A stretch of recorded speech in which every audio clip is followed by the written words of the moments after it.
গল্প শ্যামপুর নামের এক বিশাল রাজ্যের, যেখানে বাইরে থেকে সুখ সমৃদ্ধি দেখা গেলেও ভেতরে লুকিয়েছিল গভীর রহস্য। সেই রাজ্যের চক্রবর্তী সম্রাট রাজা পলাশ রায় আর রানী মায়াবতীর দুই কন্যা হল। বড় মেয়ে রাজকুমারী চন্দ্রাবতী আর ছোট মেয়ে রাজকুমারী চন্দ্রলেখা। তাদের নাম রাখা হলো। জন্মের সময়ে এক অদ্ভুত সাধু তাদের ভবিষ্যৎবাণী করেছিলেন।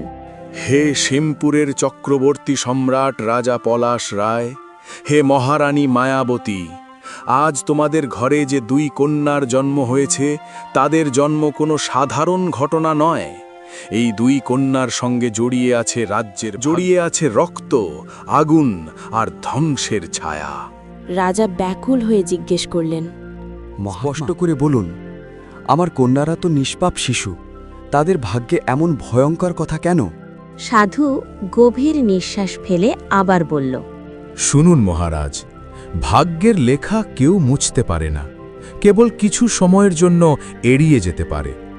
তোমাদের জ্যেষ্ঠ কন্যা রাজকুমারী চন্দ্রাবতী, সে হবে আলো, সে হবে রক্ষা কবচ।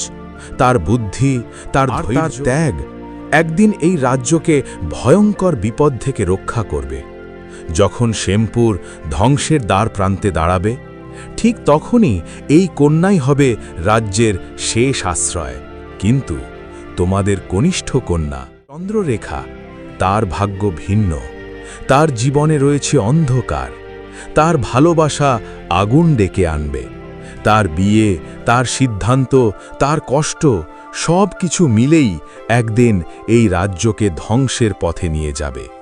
এই কথা রানী ভয়ে কেঁপে উঠলেন।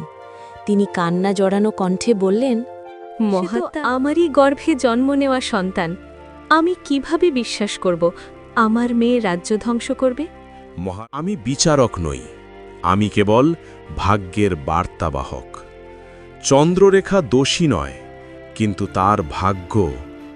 এটা আমার ভুল ছিল। তোমাকে মৃত্যুদণ্ড না দিয়ে রাজ্য থেকে বের করে দিয়েছিলাম, কিন্তু এরপর তুমি যা করেছ, এটার পর তোমাকে বাঁচিয়ে রাখা উচিত হবে না। তুমি পুরোহিতদের নাম কলঙ্কিত করেছ। তুই মানুষরূপী রাক্ষস।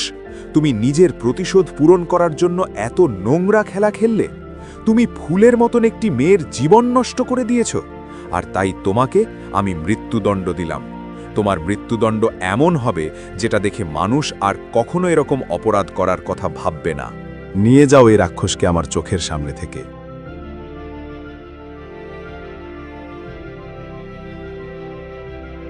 এরপর তারা সবাই সেখান থেকে চলে যায়, আর রাজা মাটিতে বসে পড়ে আর জোরে জোরে কান্না করতে লাগে আর বলে, আমাকে ক্ষমা করে দাও আমার ছোট্ট মেয়ে, আমরা তোমার সঙ্গে অনেক অন্যায় করেছি।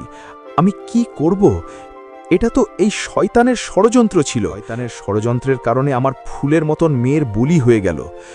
আমি কখনো নিজেকে ক্ষমা করতে পারবো না, কখনো না।